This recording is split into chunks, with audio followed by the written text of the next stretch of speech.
प्रथम शब्द के अंत में दूजे के प्रारंभ में समान स्वर संग लाती है व्याकरण की भाषा में, यह दीर्घ स्वर संधि कहलाती है। नमस्कार, स्वागत है आप सभी का हमारे YouTube चैनल हिंदी व्याकरण 991 में। आज हम लोग पढ़ेंगे दीर्घ स्वर संधि। इसके पहले हम आपको बता चुके हैं स्वर संधि के कितने प्रकार हैं, जिसमें से हम आज पढ़ेंगे दीर्घ स्वर संधि। देखिए, ये हमने लिखा है आप लोगों के लिए प्रथम शब्द के अंत में दूजे के प्रारंभ में। ये हम जो बनाते हैं ये किसी किताब में आप लोगों को नहीं मिलेगा, ये हमारा लिखा हुआ है। प्रथम शब्द के अंत में जब आप दीर्घ स्वर संधि, संधि भी हमने पढ़ा दिया है, संधि कैसे होता है, पहले हमने अक्षर पढ़ाया, फिर संधि पढ़ाया, फिर उसमें हमने आपको बताया कि संधि कैसे करते हैं, किसका करते हैं। अब हम उसमें पढ़ा रहे हैं दीर्घ स्वर संधि, तो बाकी सब आपको समझ में आ गया होगा। अब हम पढ़ते हैं कि दीर्घ स्वर संधि, दीर्घ का मतलब भी हम आप लोगों को बढ़ाए, ये दीर्घ का मतलब हम आप लोगों को पढ़ाए थे बड़ा। दीर्घ का मतलब होता है बड़ा। अब देखिए, इसमें कह रहा है प्रथम शब्द के अंत में, जैसे हम कोई उदाहरण ले लेते हैं, आपको छोटा सा ले रहे हैं, पुस्तक, ठीक है, पुस्तक। हम एक उदाहरण ले रहे हैं आपके लिए, पुस्तक, ठीक है, समझिएगा इसको। प्रथम शब्द के अंत में यानी कि इसका अ निकलेगा, ठीक है। और क्या कह रहा है, दूजे के प्रारंभ में हम लेते हैं अर्थी, ठीक है। प्रथम शब्द के अंत में और दूजे के प्रारंभ में, यानी पुस्तक धन अर्थी, इसका अ और इसका अ लेके यहां बनेगा आ, ठीक है। अर्थात यहां बन जाएगा पुस्तक धन अर्थी का बनेगा पुस्तकार्थी, ठीक है। ये बन जाएगा आपका पुस्तकार्थी। ये पुस्तक,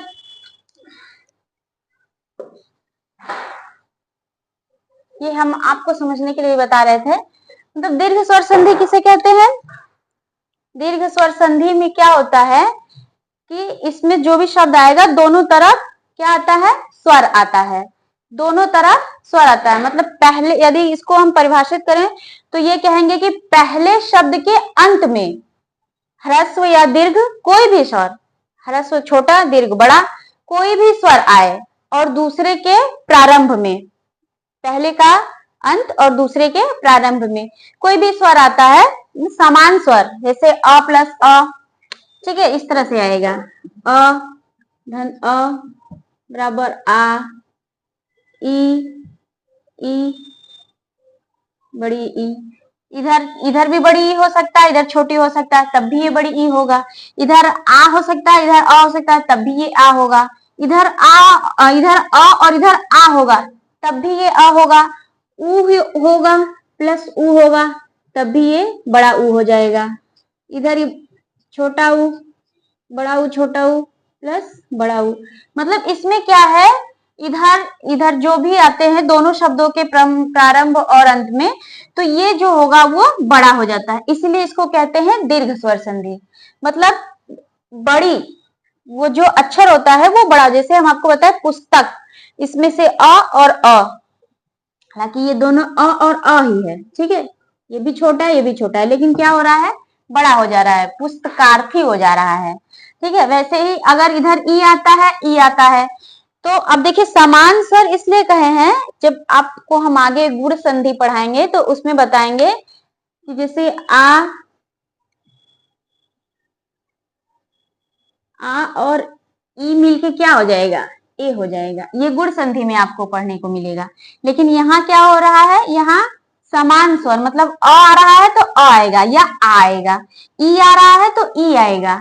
बड़ी ई के साथ बड़ी ई, छोटी ई के साथ छोटी ई आ सकता है, ऊ के साथ ऊ आएगा या बड़ा ऊ आएगा। इस तरह से ये समान आता है, मतलब अ आ रहा है तो अ या आ आएगा, ई, तो ये जो होता है ये बड़ा स्वर हो जाएगा आपका। यहाँ पे जो होगा वो बड़ा स्वर हो जाएगा, दोनों तरफ समान स्वर आ रहे हैं, ठीक है। ये होती है हमारी दीर्घ स्वर संधि। जैसे हम आपको ले लेते हैं रविश, रविंद्र, रवि धन इंद्र। अब इसमें आप देखिए ये क्या है, इधर भी छोटी ई और इधर भी छोटी ई, दोनों क्या हो रहा देखिए, क्या हो जाएगा, बड़ी ई हो जाएगा। अब ये क्या हो जाएगा, रविंद्र। देख रहे हैं, इधर छोटी ई है लेकिन ये क्या हो गया, ये बड़ी ई हो गया। ये हमारी दीर्घ स्वर संधि में आते हैं। इस तरह से बहुत सारे आपको एग्जाम्पल देखने को मिलेंगे। कवि धन ईश, कवि में भी छोटी ई आएगा, ईश आएगा, कविश। रत्नाकर, रत्न धन आकर।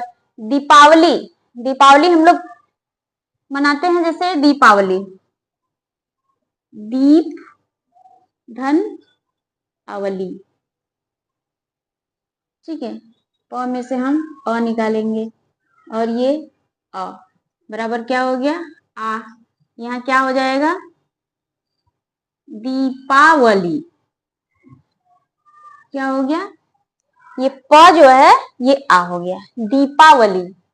ठीक है, दीप मतलब होता है दिया, अवली मतलब होता है पंक्ति।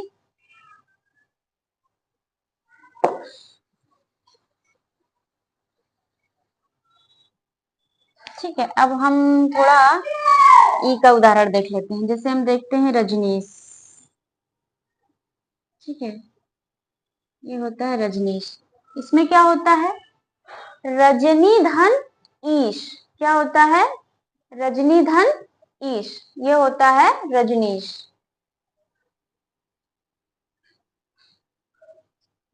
रजनी, रजनी भी पर्यायवाची है और ईश।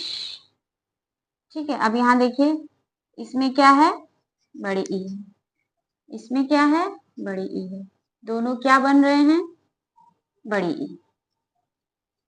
ठीक है, रजनीश, इस तरह से रजनीश, कवीश, रवीश, गिरीश, गिरेंद्र, महेंद्र। महेंद्र देखिए, एक शब्द आता है महेंद्र, महेंद्र। ठीक है, ये महेंद्र जो है ये दीर्घ स्वर संधि में आता है क्योंकि इसको मही करते हैं, मही धन इंद्र। ठीक है, ये महेंद्र जो आता है ये आपका महेंद्र दीर्घ स्वर संधि में आता है और एक शब्द आता है महेंद्र,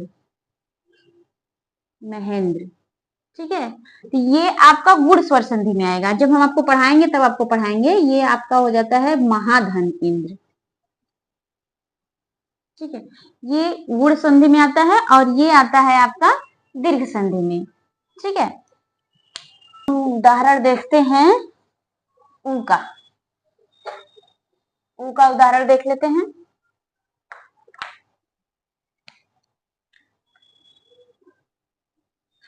भानुदय,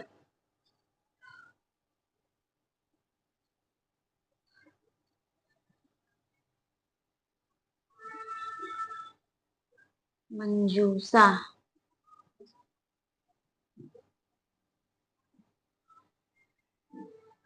ठीक है,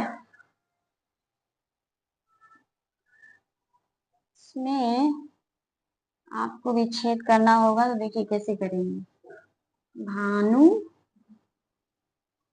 धन उदय। ठीक है, मंजू, मंजू धन उषा, उदय लिख रहे हैं, उषा। ठीक है, अब ये क्या हो जाता है, भानु। भानु मतलब होता है सूरज। मंजू, मंजू में छोटा उ रहेगा। भानु का मतलब होता है सूरज, उदय का मतलब होता है उगना। अब यहाँ देखिए, ये क्या है, छोटा ऊ है और ये क्या है, ये भी छोटा ऊ, लेकिन यहाँ क्या बन गया है, बड़ा ऊ। भानु, भानु, भानु मतलब होता है सूरज, उदय मतलब होता है उगना। मंजू और उषा, मंजू के कई सारे अर्थ होते हैं। मंजू मतलब फूल भी होता है, मंजू मतलब सुबह की ओस भी होती है, सुंदरता भी होता है, मनमोहक भी होता है। पार्वती जी का भी जो है पर्यायवाची है। और उषा का मतलब होता है सुबह, उषा मतलब सुबह ही होता है। ठीक है, तो सुबह का फूल ये और ये सूर्योदय को भानुदय कहते हैं। तो ये देखिए, यहाँ भी छोटा ऊ निकला और यहाँ बड़ा ऊ, दोनों मिलके बड़ा ऊ। तो दीर्घ स्वर संधि में ये समझिए कि दोनों तरफ समान स्वर आते हैं। मतलब अ, ई उ। छोटा बड़ा हो सकता है, इधर भी छोटा हो सकता है, इधर भी बड़ा हो सकता है। मतलब प्रथम शब्द में छोटा स्वर या बड़ा स्वर दो में से कोई आएगा, और दूसरे शब्द में भी छोटा या बड़ा स्वर आएगा, दोनों में समान स्वर आएंगे। समान स्वर का मतलब यहाँ ये नहीं समझेंगे हम कि अ आया है तो अ ही आएगा, अ के साथ आ भी आएगा, लेकिन ई नहीं आएगा इसमें। अगर ई जैसे ही आएगा ये दूसरी संधि में बदल जाएगा। यहाँ अ के साथ अ ही आएगा, ई के साथ ई आएगा, उ के साथ उ आएगा, उ के साथ उ आएगा, री के साथ भी री आता है। तो इसमें क्या होता है, इधर छोटे हो सकते हैं और इधर बड़े हो सकते हैं, इधर बड़े हो सकते हैं, इधर छोटे हो सकते हैं, लेकिन मिल के क्या बनेंगे ये, जब हम इनका मिलाएंगे तो क्या बनेंगे, बड़ा ही बनेंगे। दीर्घ स्वर संधि में इस तरफ हमेशा बड़े ही बनते हैं, इसीलिए इसको दीर्घ स्वर संधि कहते हैं। जैसे ही यहाँ पर ये चेंज होगा, अ ई यहाँ आया है, यहाँ अ हो जाएगा, यहाँ उ आया है, यहाँ ओ हो गया, तो ये हमारे दीर्घ स्वर संधि नहीं रह जाएगी, ये दूसरी स्वर संधि रह जाएगी। तो अगली वीडियो में हम मिलते हैं गुण स्वर संधि के साथ। तब तक के लिए जय हिंद, जय भारत।